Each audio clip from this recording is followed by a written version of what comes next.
In this video, I will be showing you how to switch between your YouTube channels easily.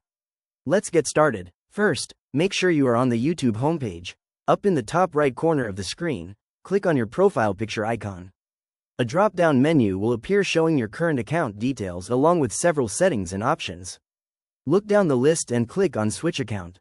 This will open up a secondary menu displaying all the different YouTube accounts and brand channels currently linked to your login. Take a moment to review the list and find the specific channel you want to switch over to. Once you locate the account you want, simply click on its name to select it. YouTube will now refresh the page, automatically signing you into the chosen profile. You can double-check that the switch was successful by looking back at the top right corner to see your new profile icon. Now you can enjoy watching videos, leaving comments, or managing content under this account. And that is all there is to it. You are now successfully switched over and ready to use YouTube under your selected channel. If you found this walkthrough helpful, please consider liking the video and subscribing for more quick tips and tutorials.